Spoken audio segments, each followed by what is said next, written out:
ಎಲ್ಲ ರಸ್ತೆ ಅಗೆದು ಬಿಟ್ಟಿದ್ದೀರಿ. ಅವತ್ತು ಅದನ್ನು ಹೇಳಿದ್ದೆ ನಾನು ಇಲ್ಲಿ ಬಂದಾಗ.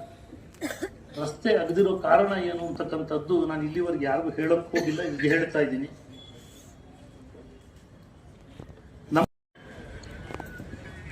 ನೀರಿನ ಸೋರಿಕೆ, ಮನೆಗೆ 100 ಲೀಟರ್ ನಾನು ನೀರು ಕೊಟ್ಟರೆ 52 ಲೀಟರ್ ಬರ್ತಾ ಇತ್ತು, 48 ಲೀಟರ್ ನೆಲಕ್ಕೆ ಹೋಗ್ತಾ ಇತ್ತು.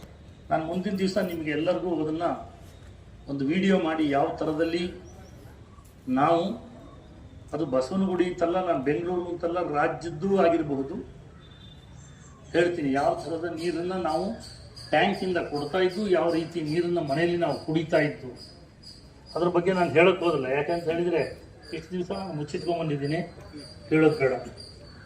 ಯಾವ ಥರ ಕಂಟಾಮಿನೇಷನ್ ಆಗ್ತಾ ಇತ್ತು, ಈ ಕಡೆ ಸ್ಯಾನಿಟರಿ ಪೈಪ್ ಲೀಕ್ ಆಗಿದೆ, ಈ ಕಡೆ ವಾಟರ್ ಪೈಪ್ ಲೀಕ್ ಆಗಿದೆ. ಯಾರ ಮನೆದು ಇದಕ್ಕೆ ಬೆರಕೆ ಆಗ್ತಾ ಇದೆ, ಯಾರ ಮನೆ ನೀರು ನಾವು ಕುಡಿತಾ ಇದ್ದೀವಿ, ಈ ಪರಿಸ್ಥಿತಿ ಇತ್ತು.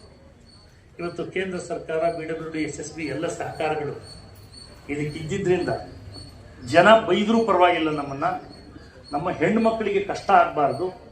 ಈ ಬೇಸಿಗೆ ಈಗ ನೀವು ನೋಡಿದ್ದೀರಿ, 149 ವರ್ಷದಲ್ಲಿ ಇಷ್ಟು ಬರ ಬರುವಂಥ ಸಂದರ್ಭ ಅಂತಕ್ಕಂಥದ್ದು ಪ್ರಿಡಿಕ್ಷನ್ ಆಗಿದೆ.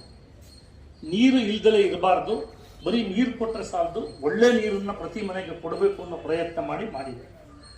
ಜೊತೆಗೆ ಇಲ್ಲಿ ಎಲ್ಲ ಮನೆಗೆ ಮೊನ್ನೆ ಯುದ್ಧದ ಸಂದರ್ಭ ಬಂತು, ಗ್ಯಾಸ್ LPG ದಿನ ಬೆಳಗ್ಗೆ ಗಲಾಟೆ ಸ್ಟಾರ್ಟ್ ಆಯಿತು. ಏನು ನಾಳೆಯಿಂದ ಏನು ಪರಿಸ್ಥಿತಿ ಅಂತ ತಕ್ಷಣ ನಾವು ಯೋಚನೆ ಮಾಡಿ ಮುಂದಿನ ದಿನಗಳಿಗೆ ನಮ್ಮ ತಯಾರಿ ಇರಬೇಕು ಅನ್ನೋ ಕಾರಣಕ್ಕೋಸ್ಕರವಾಗಿ ಗ್ಯಾಸ್ ಲೈನನ್ನು ಹಾಕಿಬಿಡ್ಬೇಕು ಎಲ್ಲ ಮನೆಗೆ. ಎಲ್ಲಿ LPG ಇಲ್ದಿದ್ರೂ ಕೂಡ ನಮ್ಮ ಹೆಣ್ಮಕ್ಳಿಗೆ ಮನೆಯಲ್ಲಿ ಗ್ಯಾಸ್ ಸಿಗಬೇಕು. ಆ ದೃಷ್ಟಿಯಿಂದ ಒಂದು ಯೋಜನೆ ಮಾಡಿ ಅದಕ್ಕೂ ಒಗಿಬೇಕಾಗಿತ್ತು. ಒಂದು ಕಡೆ ಸ್ಯಾನಿಟರಿ ಲೈನ್ ಬದಲಾಯಿಸಬೇಕಾಗಿತ್ತು, ಒಂದು ಕಡೆ ವಾಟರ್ ಲೈನ್ ಬದಲಾಯಿಸಬೇಕಾಗಿತ್ತು, ಇನ್ನೊಂದು ಕಡೆ ಗ್ಯಾಸ್ ಲೈನ್ ಬದಲಾಯಿಸಬೇಕಾಗಿತ್ತು. ಈ ಎಲ್ಲ ಕಾರಣಗಳಿಂದ ರಸ್ತೆಗಳನ್ನು ಅಗಿಬೇಕು. ನಾವು ಮಳೆಯನ್ನು ಕಾಯ್ತಾ ಇದ್ವು, ಮಳೆ ಬಂದರೆ ಇದೆಲ್ಲ ರೋಡ್ ಶ್ರಿಂಕ್ ಆಗುತ್ತೆ, ಆದಮೇಲೆ ನಾವು ಟಾರ್ ಪ್ಯಾಚ್ ಹಾಕಿ ಸ್ವಲ್ಪ ದಿವಸ ಬಿಟ್ಟು ರಸ್ತೆಗೆ ಟಾರ್ ಮಾಡೋಣ. ದುರ್ದೈವ ಮಳೆನೂ ಬರಲಿಲ್ಲ. ಆದರೆ ಈಗ ಪ್ಯಾಚ್ ಕೆಲಸ ಈಗ ಅನಿವಾರ್ಯ ಶುರು ಮಾಡಿದ್ದೀವಿ. ಈ ಮಳೆಗಾಲ ಬಂದ ಮೇಲೆ ಅಂದರೆ ಸ್ವಲ್ಪ ಪರಿಸ್ಥಿತಿಯನ್ನು ನೋಡಿಕೊಂಡು ನಿಮಗೆ ಎಲ್ಲ ಡಾಂಬರೀಕರಣವನ್ನು ಮಾಡಿ ನಿಮ್ಮ ರಸ್ತೆಗಳನ್ನು ಸುಸ್ಥಿತಿಗೆ ತರ್ತೀವಿ ಅಂತಕ್ಕಂಥ ಮಾತನ್ನು ನಾನು ಈ ಸಂದರ್ಭದಲ್ಲಿ ತಮ್ಮ ಎಲ್ಲರಿಗೂ ಹೇಳ್ತಾ, ನೀವು ಏನಾದರೂ ಸಮಸ್ಯೆಗಳಿದ್ದರೆ ದಯಮಾಡಿ ನಿಮ್ಮ ಸಂಘದ ಮುಖಾಂತರವಾಗಿ ಅಥವಾ ವೈಯಕ್ತಿಕವಾಗಿ ತಿಳಿಸಿದರೆ ನಾವೆಲ್ಲ ಜೊತೆಲಿ ಸೇರಿ ಕೆಲಸ ಮಾಡೋಣ ಅಂತಕ್ಕಂಥ ಮಾತನ್ನು ಹೇಳ್ತಾ, ನಮ್ಮ ಬಡಾವಣೆಯನ್ನು ಚೆನ್ನಾಗಿಟ್ಕೊಳ್ಳುವಂತಹ ಕರ್ತವ್ಯ ಜವಾಬ್ದಾರಿ ನಮ್ಮೆಲ್ಲರಿಗೂ ಸೇರಿದೆ, ವಿಶೇಷವಾಗಿ ಯುವ ಸಮುದಾಯಕ್ಕೂ ಸೇರಿದೆ. ನಾವೆಲ್ಲರೂ ಸೇರಿ ಇದನ್ನು ಮಾಡೋಣ ಅಂತಕ್ಕಂಥ ಮಾತನ್ನು ಹೇಳಿ, ಇವತ್ತು ನನಗೆ ತಿಮ್ಮೇಗೌಡರಿಗೆ ಸ್ವಾಮೀಜಿಗಳ ಸಮ್ಮುಖದಲ್ಲಿ ಈ ಕಾರ್ಯಕ್ರಮದಲ್ಲಿ ಭಾಗವಹಿಸಲಿಕ್ಕೆ ಅವಕಾಶ ಕೊಟ್ಟಿದ್ದಾರೆ.